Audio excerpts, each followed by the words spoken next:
everyone, welcome to StudyIQ English, your favorite UPSC platform. Before I talk about today's topic, which is about wetlands, which is about a great milestone India has achieved as Bihar nominates and sends two more wetlands which have now been internationally recognized under the Ramsar Convention. I would want to ask you a question. You, as the citizen of any city in India, whether it's a metro city, whether it's a tier 2, tier 3 city, have you ever experienced the situation of urban flooding? Have you experienced how it feels to be stranded in the traffic for multiple number of hours a day? For life to be completely thrown out of gear. These narratives were very common to Mumbai, as Mumbai would experience flooding every season. Today, they are also prominent in cities like Bengaluru, Chennai, recently even Gurugram. Punjab is itself dealing with too much floods. Uttarakhand, so many cities experienced flash flooding. Now, whether you blame it on cloudburst or whether you blame it on poor urban management policy, the reality is that nowadays, for the last few years, every time monsoon rain comes, the months from June, July, August, and September are dangerous for urban citizens. They experience a threat of urban flooding. There is water on the roads, the water goes and enters various apartment buildings, residential areas, it breaks down the infrastructure. Sounds very surreal, but it's true that just a few months back, some residents in cities of Chennai and Bengaluru had to be rescued from their isolated apartment buildings, which had become islands surrounded by water. They had to be rescued by using boats. So, this is the specter of India's urbanization today. What could be the reason? Clearly, the reason is we have encroached upon our wetlands. We have not spared the local lakes, river bodies, ponds. In fact, they were only concretized. There were buildings made upon them. They were used up or they were treated as sites for waste disposal. Comes the rain and the wetlands experience a revival of water flow. And what happens is very common nowadays. A massive destruction, complete chaos, huge urban flooding. And that highlights how important it is for us to preserve and protect our wetlands. But what are wetlands? So let's in this video quickly look at the meaning of wetlands.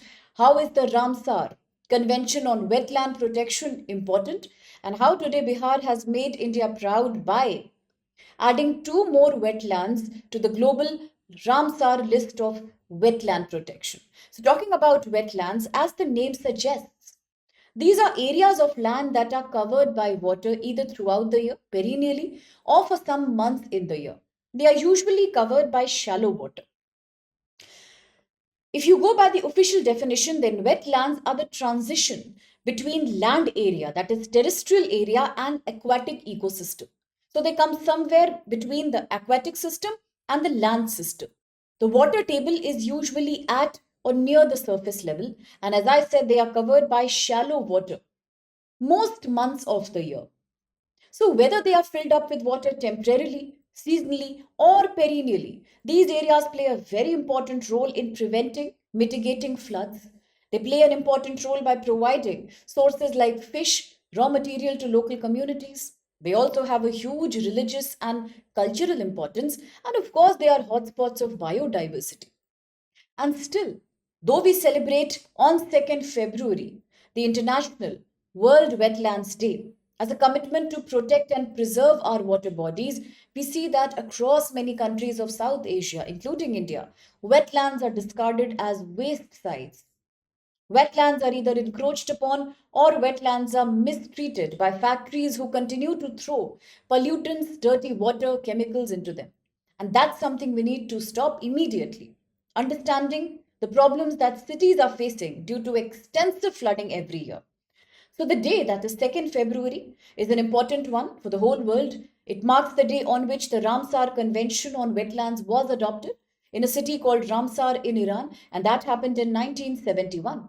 India, along with so many other member countries, is quite a party to the convention. And no wonder today, Bihar has indeed created a milestone in India's wetland protection journey. There are two sites from India: Bihar, named as the Gokul Jalashay in Buxar, and the Udaipur Jheel in West Champaran district, which have entered the Ramsar list of convention. This has increased India's total number of Ramsar sites to about 93, which is the highest in Asia and third globally, only after UK and Mexico. So India is the third country with so many Ramsar conventions that are being identified by the protocol.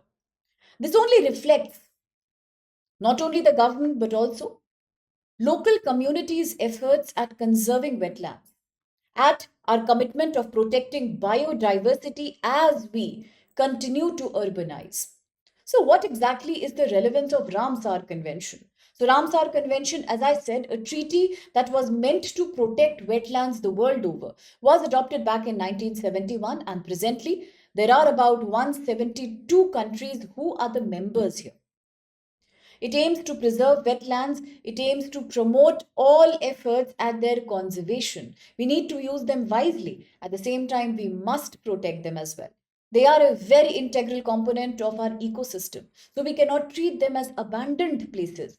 Neither can we finish them by creating encroachment over them. That's something we need to be aware about. Globally, as of now, there are about 2,544 Ramsar sites. And India is also a leading country when it comes to making efforts towards wetland conservation, because if you talk about from the period of 2012 to 2025, the number of India's Ramsar acknowledged wetland sites has gone up from 26 to 93. Today, it covers an area of about 1.36 million hectares. And since 2020, until recently, 50 wetlands were added to the list, which means we are, yes, putting in huge efforts to protect our wetlands now.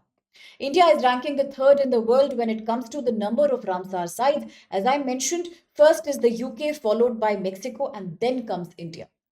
And talking about how cultural and religious sites also are the sites which local community puts a lot of effort in conserving. Say, for example, today the two sites that have been picked from Bihar, one the Gokul Jalashay and two the Udaipur Jheel. Both of them have a massive cultural relevance for the local communities, and the credit of protecting and preserving them completely goes to the local communities. The villagers come here annually, talking about the Gokul Jalashay. They celebrate a festival here. It's a part of their beautiful tradition. They also depend on the water for fishing, for farming, for irrigation. It is something that's extremely close to their life and their belief system. Hence, they also keep cleaning it every now and then. So, without their support today, this site would not have achieved this status. And at the same time, remember that Gokul Jalashay is an oxbow lake in the southern edge of the Ganga River. You may have heard about the word oxbow lake before. Oxbow Lake is a feature that any river creates during its mature phase. As it enters the plains from the mountain, it starts having a very, very meandering course. As the river meanders through the plains, it has too much sediment load to carry with itself. Sometimes, because of this, the river takes certain sharp turns. A certain part, a certain chunk of the river body gets cut. It stays behind as a very, very U shaped formation called as the Oxbow Lake. So, therefore, it's a feature of mature river. Similarly, if you talk about the Udaipur Jheel, it is also an oxbow lake, and it is hosting about 280 plant species, including a very unique herb that's only found in India, named as Alicicarpus. It is an endemic herb to India that's found in the Udaipur Jheel in Bihar. Similarly, this wetland is also a habitat during the winter months to about 35 migratory bird species, including vulnerable common poachard. This marks how important these lakes are for biodiversity. And today, as we recognize them as Ramsar sites, it's definitely a commitment that we will not only preserve them, but we will take care of their well being, the natural local ecosystem near them to much higher degree. And that's what makes the local community participation makes this identification much stronger. Now, when we talk about the Ramsar Convention, there is another very famous concept. It is known as the Montreux Record. Under the Montreux or the Montrex record, we register some wetlands which have experienced ecological change, which have experienced some damage because of anthropogenic reasons. Sometimes, as I said, because of encroachment, overuse, or abandonment, waste filling into them, certain wetlands completely start deteriorating. Their natural ecosystem starts shutting down. So this kind of sites which are now deteriorated, which are spoilt because of human interference, pollution, or any kind of industrial encroachment, are recognized by the Montreux record. It is a list of wetland sites under the Ramsar list, but which are prone to deterioration because of human interference or pollution. And therefore, it becomes a very important list because it highlights how we need to monitor and control the threats that important wetlands are facing currently. As of now, if you talk about India's scenario, then India has about two wetlands that are listed in the Montrex or the Montreux record. One is the Keolado National Park in Rajasthan that was added back in the 1990. It is located in Bharatpur. It is also a UNESCO World Heritage Site. Similarly, you have the Loktak Lake Manipur, very famous lake from Manipur. It was added in 1993. Both are important for UPSC because the Loktak Lake in Manipur, it's the largest freshwater lake in northeast India. Apart from that, it is also famous for its fumdis. Fumdis are the floating vegetation or small pieces of floating grass that is often witnessed in the Loktak Lake. And both these, owing to anthropogenic reasons, are insecure. Therefore, they have found a place in the Monterey record. Now, talking about another very famous lake from Odisha called the Chilika Lake. Once it was placed on a priority list of the Montreux record, but today it was removed from it later on because of the conservation efforts that it experienced. Now, on that note, let's have a look at the quick question on wetlands. So look at the following statements regarding wetlands. 1. Wetlands are regions where water covers the soil or is present either near the surface of the soil across the year or through various periods of the year. Second, all wetlands in India are notified under the Wetlands Conservation and Management Rules 2017.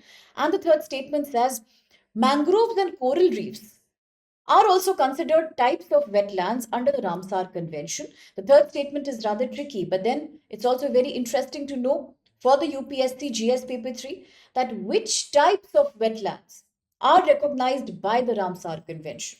So that's again an interesting topic. We can take it up for later discussion, or you can also leave your comments on that.